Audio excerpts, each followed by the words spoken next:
Assalamualaikum warahmatullahi wabarakatuh.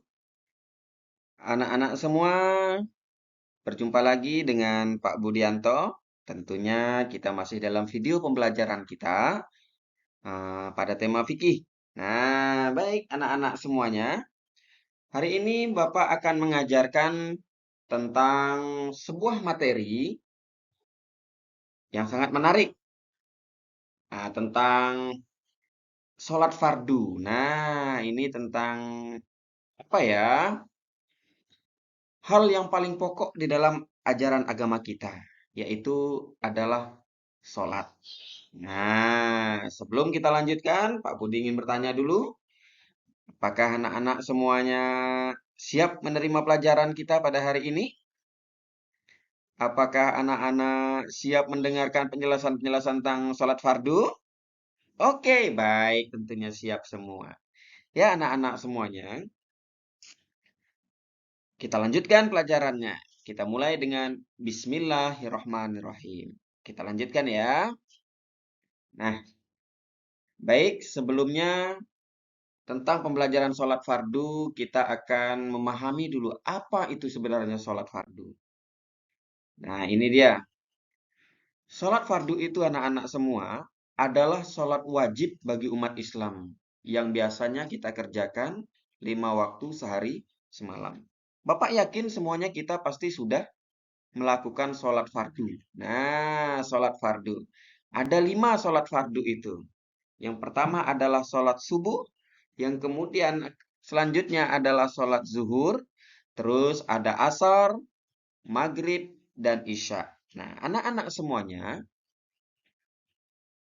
sholat ini sangat penting dalam kehidupan kita. Nah, dalam sebuah hadis, Rasulullah mengatakan, as-salatu imaduddin, faman aqamaha faqad aqamaddin, wa man tarakaha faqad hada maddin. Nah, artinya begini anak-anak semua. Kata Rasulullah, sholat itu tiang agama. Siapa yang mengerjakan sholat, berarti dia telah menegakkan agama Allah. Dan barang siapa yang meninggalkan sholat, dia telah merobohkan agama Allah. Nah, jadi sholat itu diibaratkan sebuah bangunan, di mana sholatnya ini adalah tiangnya. Kalau tiangnya tidak kita bangun, tiangnya tidak kokoh, maka rumah kita akan rubuh. Nah, sedangkan kalau tiangnya kokoh, sholatnya rajin, maka rumah kita akan berdiri dengan kokoh.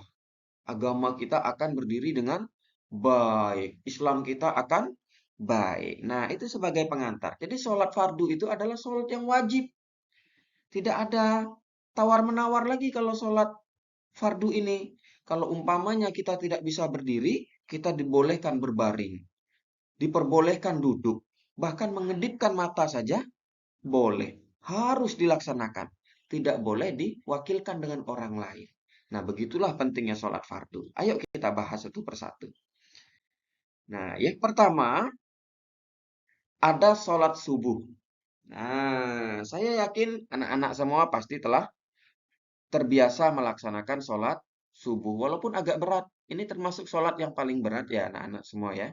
Karena apa? Sholat subuh ini adalah sholat yang kita sedang tidur dengannya, nyenyaknya. Sehingga kita kadang enggan mau bangun. Tapi anak-anak yang mendengarkan video ini, yang sedang menonton video ini, Bapak yakin semuanya pasti rajin melaksanakan sholat subuh. Nah, sholat subuh itu anak-anak ada 2 rakaat. Nah, yuk kita lihat ya. Kita lihat satu persatu. Sholat subuh ini dua rakaat saja. Dia dibaca jahar atau dibaca nyaring pada surah Al-Fatihah dan surah pendeknya. Nah, sholat subuh ini dilaksanakan ketika mulai sebelum terbit fajar. Nah, nih ketika terbit fajar dilakukanlah sholat subuh. Hanya 2 rakaat saja. Oke, paham ya? Pasti kita semua sudah melakukannya. Kita lanjut. Ya, setelah sholat subuh menjelang siang. Nah, ini agak siang. Ada yang namanya sholat zuhur. Nah, dia empat rakaat. Ya, 4 rakaat sholat zuhur ini. Dia dilaksanakan pada siang hari. Nah, saat matahari condong ke arah barat. Berarti dia lewat sedikit dari tengah hari, maka itulah waktu melaksanakan sholat zuhur. Nah, sholat zuhur ini anak-anak semua berbeda dengan sholat subuh. Kalau sholat subuh tadi 2 rakaat, maka sholat zuhur ada empat rakaat anak-anak semuanya. Nah, perbedaan yang berikutnya apa? Sholat zuhur tidak dibaca dengan nyaring surah Al-Fatihah dan surah pendeknya. Keempat rakaatnya dibaca dengan syir atau di dalam hati. Nah, tidak didengar oleh orang lain, hanya kita sendiri yang mendengarkannya. Paham ya? Jadi Bapak yakin juga ini, sholat zuhur pasti semua kita melaksanakannya. Karena anak-anak yang mendengarkan video ini pasti adalah anak-anak yang soleh. Oke, kita lanjut. Selanjutnya ada sholat asar. Nah, sholat asar sama dengan sholat zuhur, 4 rakaat juga. Nah, yang perbedaannya adalah pada waktunya. Kalau sholat zuhur dikerjakan pada siang hari setelah matahari condong, maka sholat asar dikerjakan pada sore hari ketika bayangan lebih panjang daripada aslinya. Nah, namun anak-anak semua tetap ada persamaannya juga. Sholat asar yang pertama sama-sama 4 rakaat dengan sholat zuhur. Dan yang kedua persamaannya sama-sama surah Al-Fatihah dan surah pendeknya dibaca dengan syir atau di dalam hati.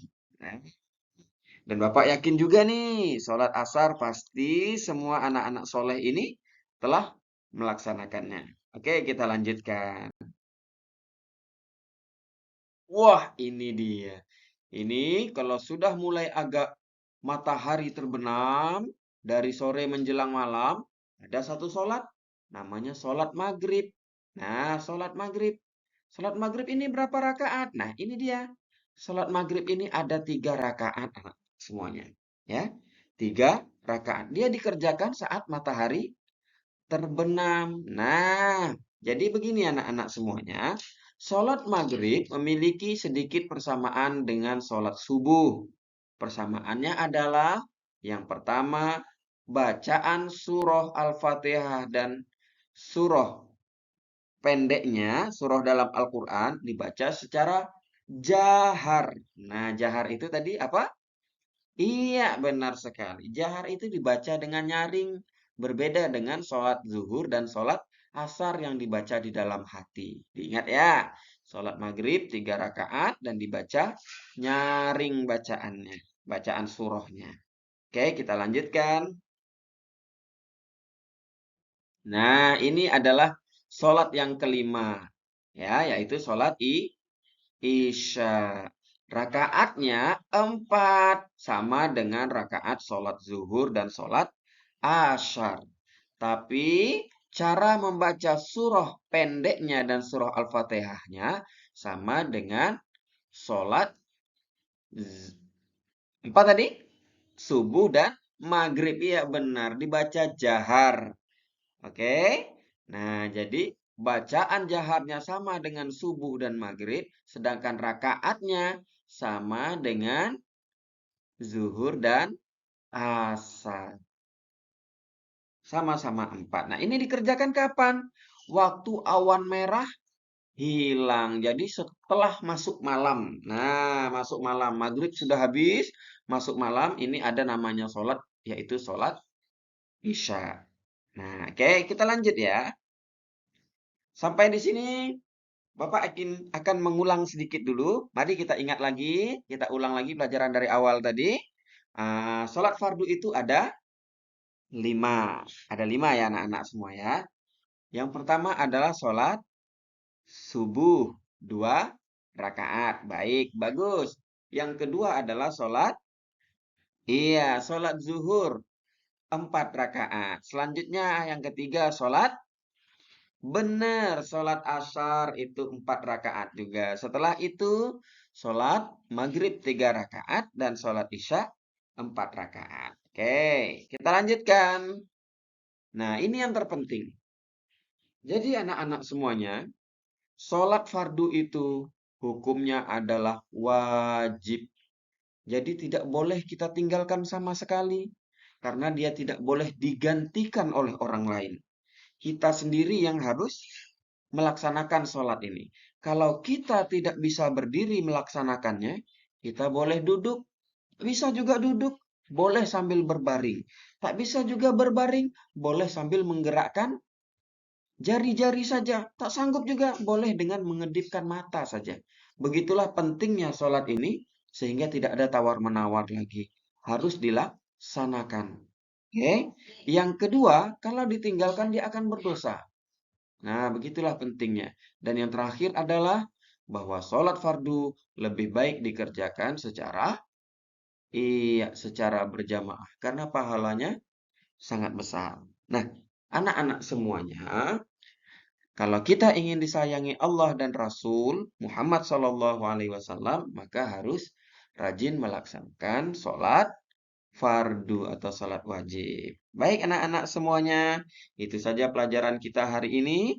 Mudah-mudahan kita semuanya dapat mengerti dan menjalankan sholat fardu dengan cara yang benar. Itu saja. Budi sudahi dengan Assalamualaikum warahmatullahi wabarakatuh.